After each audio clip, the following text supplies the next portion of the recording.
Welcome back to another episode on the Boom Bust channel. I'm your host, Terry. And I wanted to talk about this. I really want to talk about this for some reason. On a day where I know a lot of people are talking about NFL and off-season potential moves. Of course, my Bears fans, everybody's, want to talk about coaching and interviews and all that. And I get that, but I gotta talk about this lawsuit. So, if you're not aware, a lawsuit has been filed against Fox Sports, or I believe Fox, which obviously owns Fox Sports and Fox Sports 1, the network. And in that lawsuit, Skip Bayless, Joy Taylor, they're named as defendants, and a couple other execs too. So it's a civil lawsuit that's alleging sexual harassment and unsafe work environment. Those I wouldn't say those types of things, but that it is, I guess, unfortunately kind of standard that we see. And so that's kind of the news going on. This was a former hairstylist for the network. I forgot how long, but she was there for a number of years. And she's alleging essentially that Skip Bayless was being inappropriate, harassing her, and that Fox Sports didn't do anything about her complaints. And Joy Taylor gets mentioned because she basically said that Joy Taylor was silencing her complaints, trying to warn her, and then their friendship ended because they were friends. And once it ended, that she was kind of degrading her professionally, personally.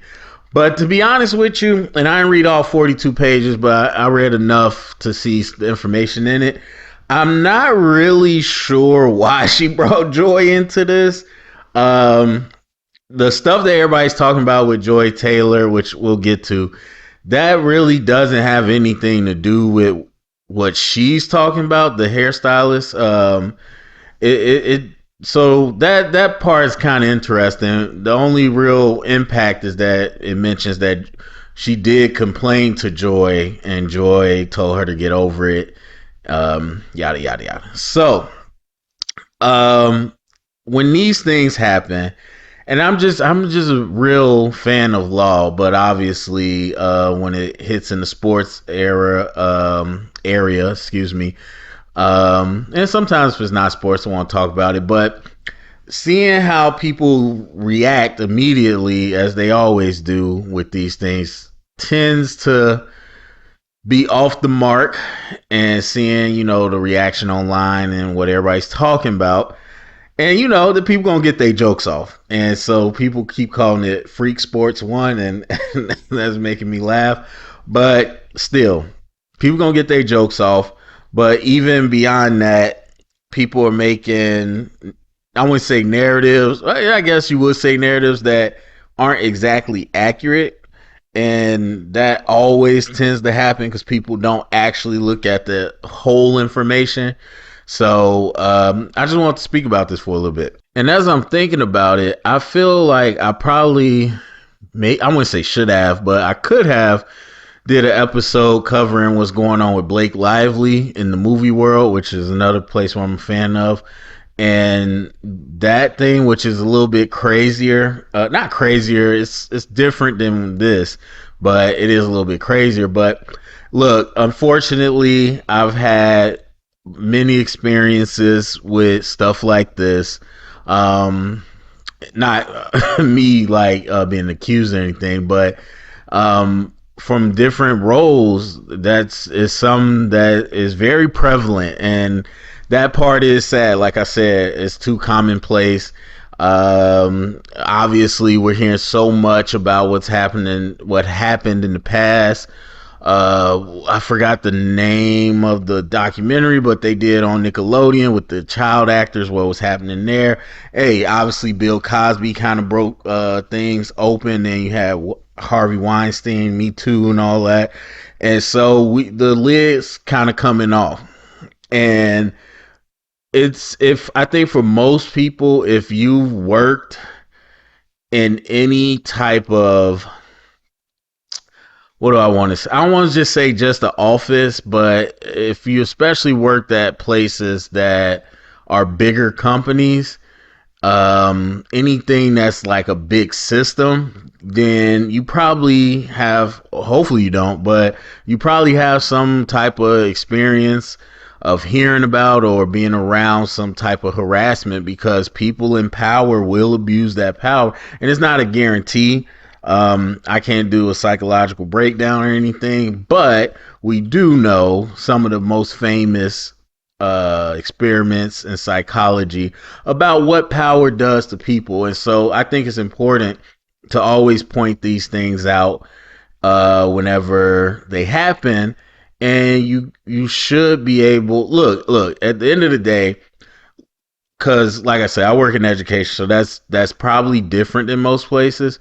But especially working for the state, like there's a lot of like mandated trainings and things that you got to go through. So, and I was RA in college for 3 years, and little did I know all of this would be very relevant to me as an adult. But yeah, we learned. I mean, we learned everything, like from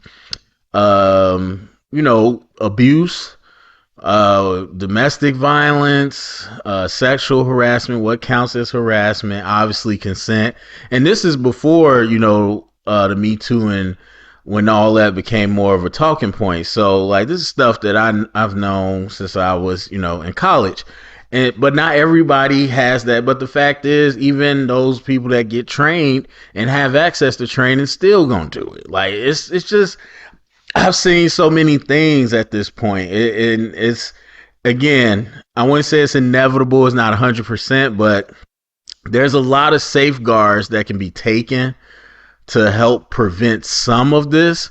But, people got to actually care to do it. But anyway, so let's get into this lawsuit. So in a nutshell, to break down kind of what happened, as I said, this hairstylist worked there for a while at Fox, and Skip was probably one of the main aggressors here, at least the most consistent aggressor. But one of the creative execs was also named for, and I really, please don't, when I'm talking like in legal terms, please don't take that as me dismissing or condoning anything.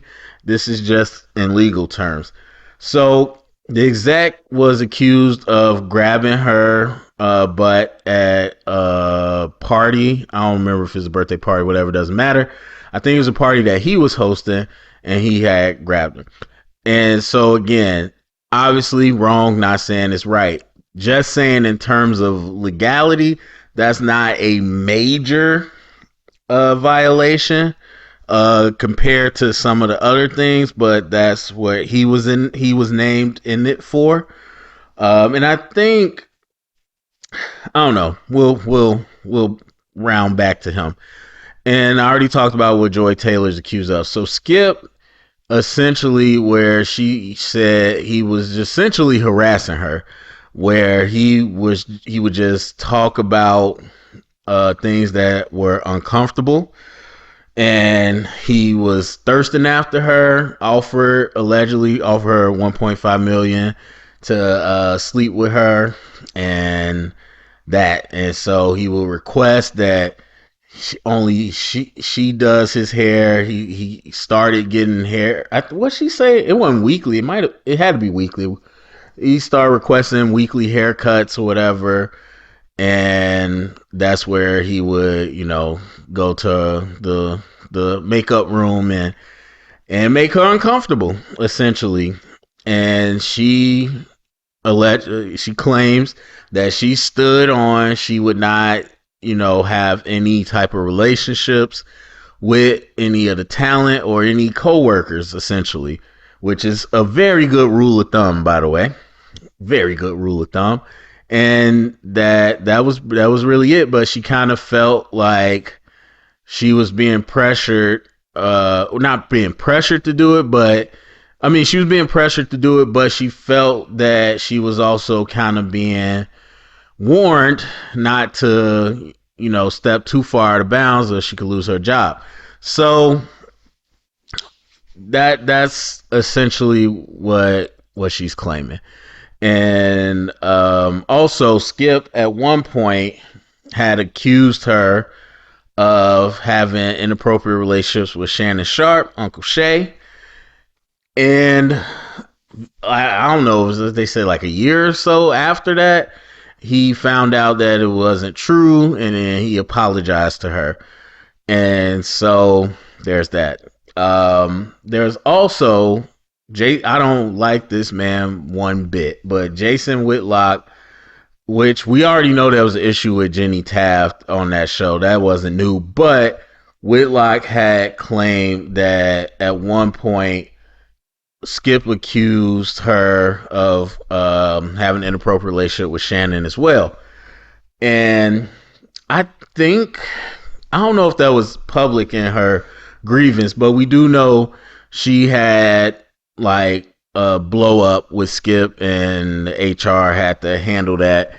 And he was kind of being not inappropriate sexually, but he was like being retaliated or I don't know if that's word, but he was being an aggressor towards her on camera on live air. And so that's when that kind of happened, and she ended up moving on. So look, I see, actually, I mean, to be honest, Skip is not a liked person. Some people would say he chose to play the villain role.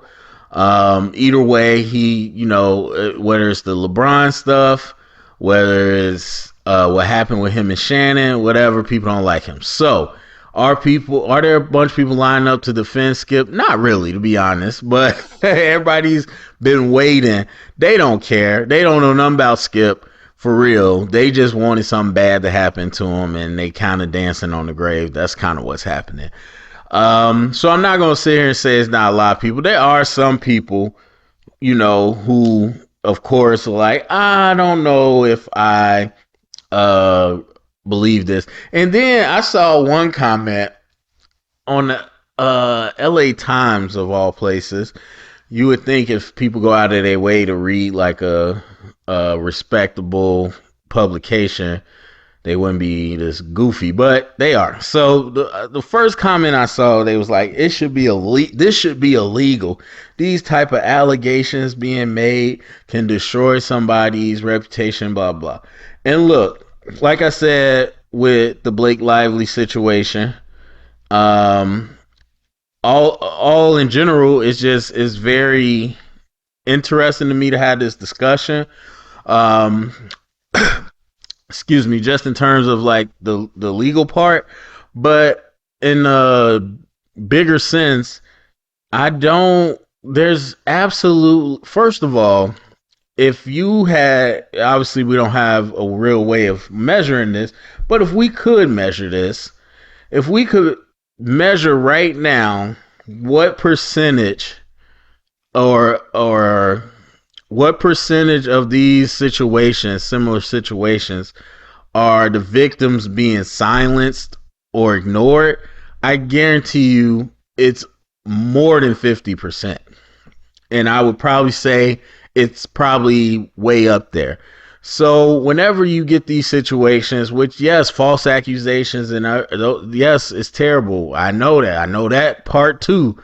However, trying to make more barriers for people to come forward, for victims to come forward, makes zero sense. And I do think there's a segment of people, there's a huge segment of people 5-10 years ago that didn't understand how prevalent this harassment was. And I think that's smaller now because we got so much access to information, but there's still probably a good chunk of people who don't realize how prevalent it is. And then there's a chunk of people that probably know what goes on and they probably think it's okay because that's just the way it is, or they probably would do it themselves. And again, as somebody that's been through those things, man, it's terrible. It's not okay. I was telling a friend this when I was talking about the Blake Lively thing. I was just like, if I ever got in that situation, like if I wasn't obviously like a big celebrity, but if I got in that situation as a victim, like if I was getting railroaded by people that had more money and power than me, I would crash out. I would crash out so hard. I would, because man, people don't get it. You get a lot of people on the internet because it's the internet, yelling about victim mentality, yelling about woke, yelling about blah, blah, blah. And it's like people who have never had to go through that stuff. People had never had to go through that stuff and just do not understand. You don't understand what that feels like. And so I know there's a big, this discourse about believing victims or not. And I'm not here to say that every person that alleges something is correct, but I'd rather people have avenues to be heard than to risk letting the situation go unresolved. That's what I would lean to every time. But, after the Deshaun Watson thing and the people's reaction to that, people who still to this day, I'm just like, yeah, people aren't, I know they're not the best, but when it comes to this stuff, there's a lot of people, a lot of men that just don't get it. Don't get it at all. And it's funny that the people who do the most crying about identity politics are the ones who use it the most. But anyway, so I don't know Skip Bayless. I ain't never worked at Fox. I ain't never been near Fox. I don't know Joy Taylor. I don't know none of them. So yeah, just discussing and speculating is not me making opinions about them as people, because I don't know them outside of their work. And so again, not a ton of people, but some people like, this is a little outlandish. Look, like I said, especially with Blake Lively thing being so prominent, these allegations are not at the heinous end of the spectrum. Anybody's allegations throughout the whole lawsuit. Obviously, once again, it's a problem when you have a hostile work environment and you're being harassed or you're being silenced about being harassed. That's terrible, 100%. But again, we've seen cases with way worse things. And so it does not mean that Skip or Joy, any of them, are right for what they did. But in terms of just discussing, hey, yeah, I don't know if this was true or this is true or this is that. Look, first of all, and I need people to realize this, people don't go to court if they don't have some evidence. Now, look, if you get accused of something, will you grandstand and defend yourself, even though you might not be right? Yes, 100%, because you can't admit to guilt. But you're not going to accuse someone of doing something unless you have some credible evidence. And so for the people that are like, oh, I don't believe this, this is just another woman trying to take a man down. First of all, Joy Taylor is also in this allegations. But the other thing that people who are interested should probably note is that they have filed for this to become a class action for any of the non-exempt workers at Fox Sports. That's also a different level. So it's one thing to tell Skip, hey, I don't like this. It's one thing to have somebody go tell Skip, hey, she doesn't like this. It's another to say official cease and desist. And then it's a whole nother level to file a lawsuit. And then it's a whole nother level to make it a class action. So again, I think for people who are just kind of casually taking it in as in, and we'll see if it happens. Now, look, they might settle out of court. They might. But what I would say is if you bringing it to court and you bringing it as a class action, she got some receipts. And the way that the lawyer talked made it seem like they had receipts. And so it's 2025 now. It's harder and harder for people to hide some of that stuff, man. And you shouldn't be doing it anyway. Just keep it on the up and up. But if you are, it's harder and harder to hide some of that stuff, especially when you got cases like this of Skip, where this was a repeated thing over years.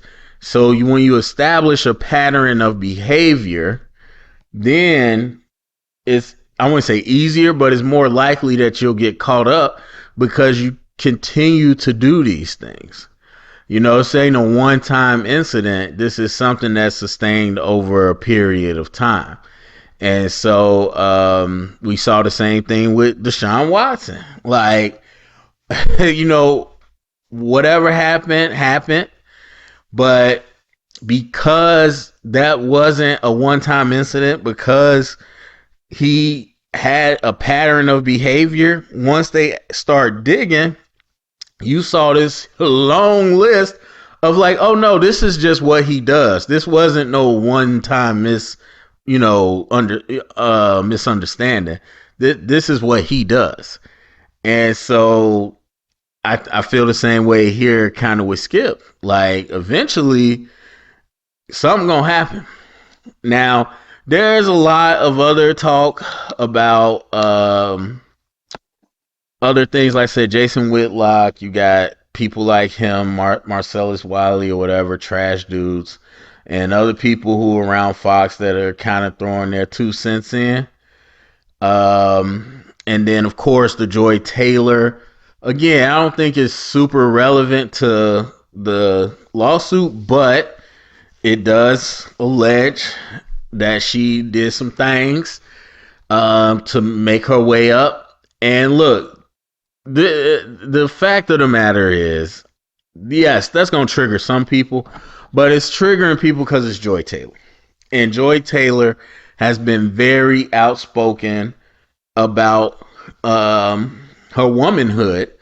And the fact is, people don't like that. Men don't like that. A lot of men do not like that. So she talks her stuff and people don't like her because of that. And now they're going to, now look, I don't know that Joy Taylor ever I don't like listen to her like that really at all. But I've seen a few of her interviews about her podcast and stuff. But so I don't know if she preaches modesty or any of that. Now, if that's the case, then cool. Yes, y'all could be like hypocrite.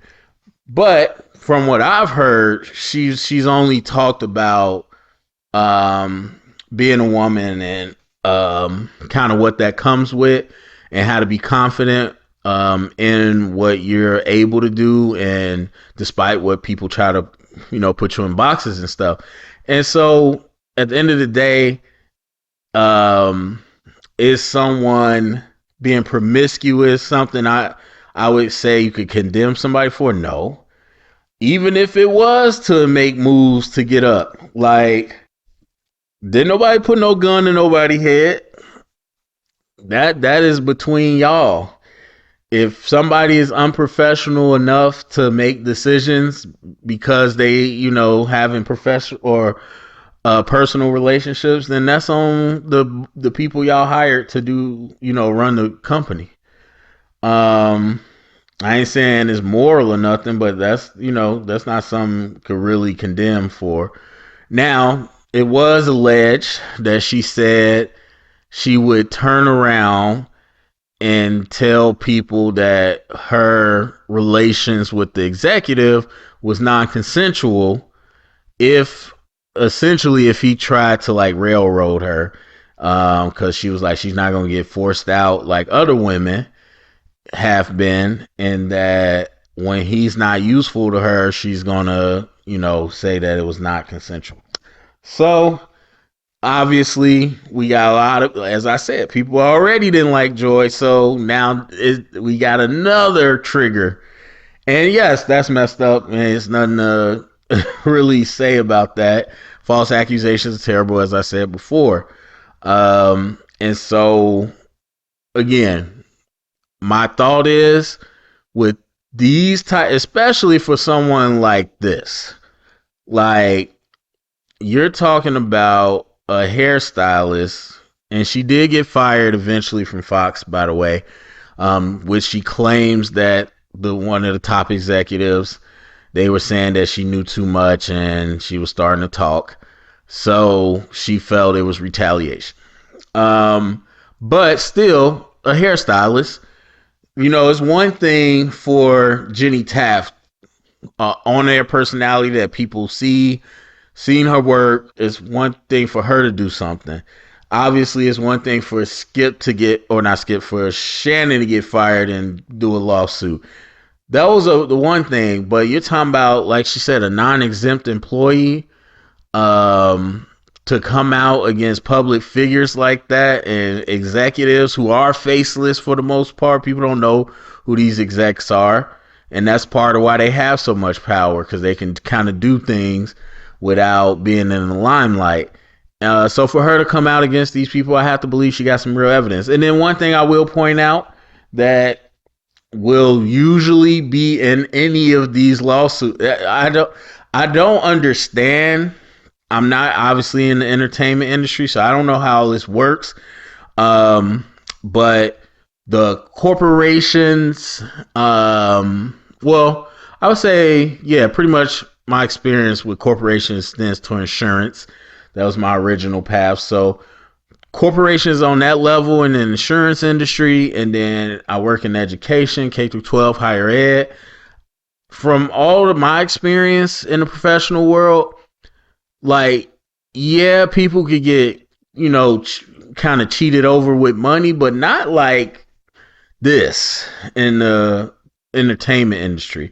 So she is notes in there that employees were not paid the full wages that they were promised, and there were paid discrepancies. And so I don't remember if you remember Meg the Stallion. Now I'm gonna look it up, but I'm almost guaranteed they probably settled out of court. But she had a former worker file a lawsuit against her, and it was sexual misconduct that made him feel uncomfortable. But again, the main complaint, she did not pay him what she was agreed to pay him. Lizzo, same thing. Number of these, usually every time. Now, does that mean to me there's no sexual harassment going on? I that's not what I'm saying. I'm pretty sure stuff like that does happen. But at the heart of this, I've rarely seen a time where somebody that files a lawsuit was like, oh yeah, the business side was good. They paid me well. They fulfilled all the contractual obligations, but they also abused me. It's never that. Every time it's a lawsuit. Not every time, but like in the entertainment industry, most of the time, it's always they didn't pay us. And I'm not in the entertainment industry. Again, as I've said like 5 times, and for all the people I watch that are, or interviews and things that I see, my guess is that people kind of know what they're getting into. Because a lot of times in these lawsuits, or when you hear about these terrible people, everyone that works around them is like, that's just who he is. That's just who she is. You just gotta.